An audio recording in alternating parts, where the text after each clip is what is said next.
Halo guys, apa kabar semuanya? Semoga teman-teman dalam keadaan sehat-sehat saja ya. Pada video kali ini kita akan membahas tipe data dead time lagi. Tapi ini yang lebih dalamnya lagi ya. Oke. Untuk video kali ini kita akan mencoba untuk mendapatkan tanggal awal dan akhir bulan ya. Nah, lalu kita juga akan mencoba untuk menghitung umur dari tanggal lahir. Oke, kita langsung saja. Misalkan kita mulai dari yang pertama dulu ya. Nah, get date kita kan dapatnya tanggal segini ya. Lalu kita ingin mencoba untuk mengambil tanggal pertamanya dan tanggal akhirnya dari bulan ini. Nah, caranya kita memanfaatkan fungsi dateAdd ya. dateAdd kita akan menambahkan hari sebanyak date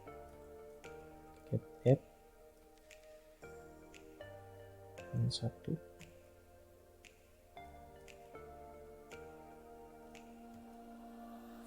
minus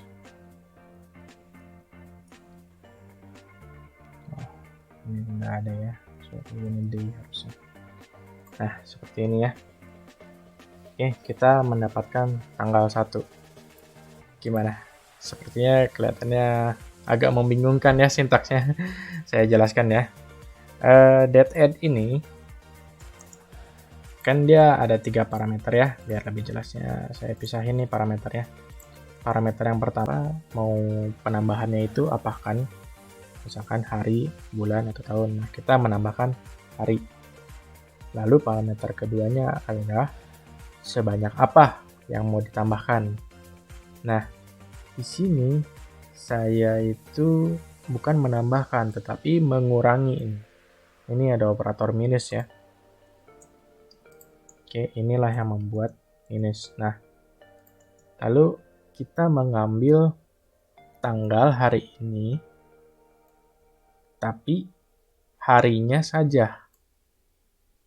Oke, mengambil tanggal hari ini, harinya saja. Misalkan kalau kita lihat kan hari ini itu tanggal 6 ya.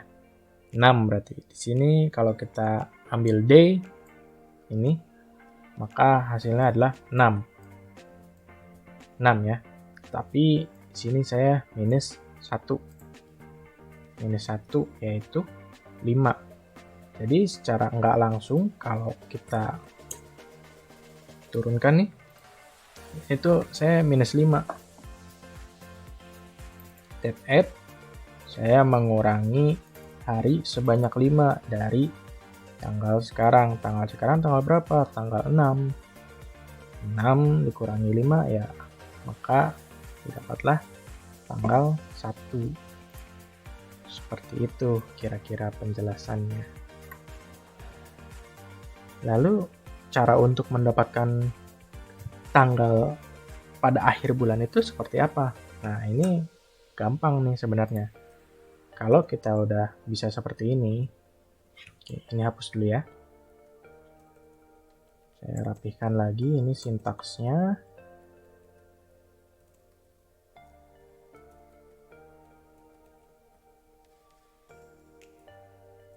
Nah, kalau misalkan kita ingin tahu nih akhir tanggalnya berapa. Nah, ini kan kita udah dapat nih tanggal satunya. Ini kita tinggal tambah lagi.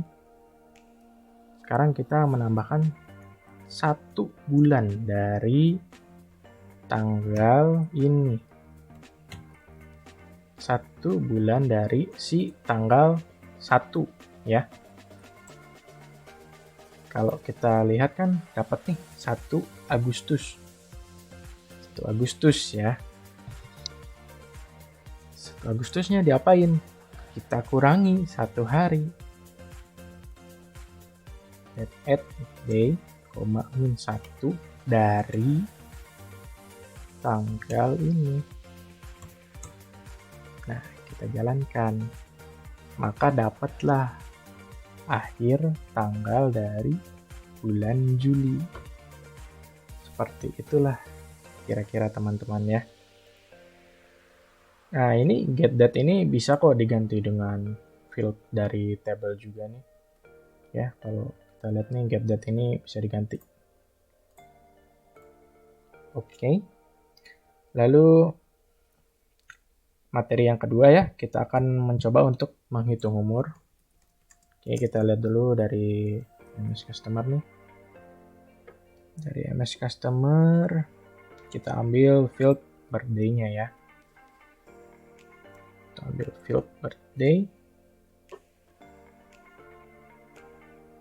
Nah, misalkan kita mau menghitung umur nih ya. Ini saya sengaja, ini kan bulan Juli ya, saya sengaja buat yang satu bulan April, yang satu bulan Agustus nih, 17 Agustus. Oke. Kita pakai dua sampel itu ya, where customer code is customer code.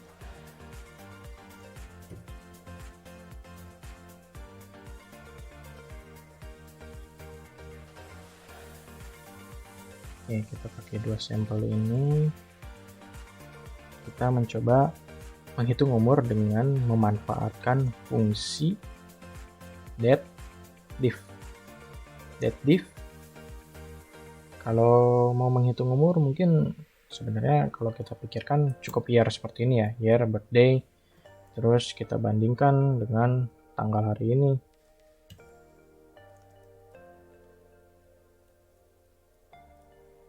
Nah, cuma kan ini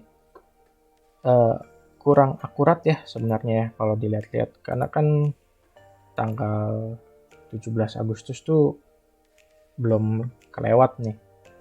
Jadi agar akurat, bagaimana sih agar akurat? Kita ganti nih year-nya menjadi month. Lalu ini dibagi 12. Oke, kita lihat lagi ya hasilnya. Hasilnya seperti ini. Karena yang tanggal 17 Agustus ini kita masih Juli ya. Karena yang 17 Agustus ini belum kelewat nih, makanya jadi dia dianggapnya masih umur 30. Sedangkan yang April ya, karena dia lewat bulan April ya, dia umurnya 31. Oke, demikian pembahasan kita pada kali ini. Saya harap video ini bermanfaat untuk teman-teman semua. Sampai jumpa pada video berikutnya dan terima kasih.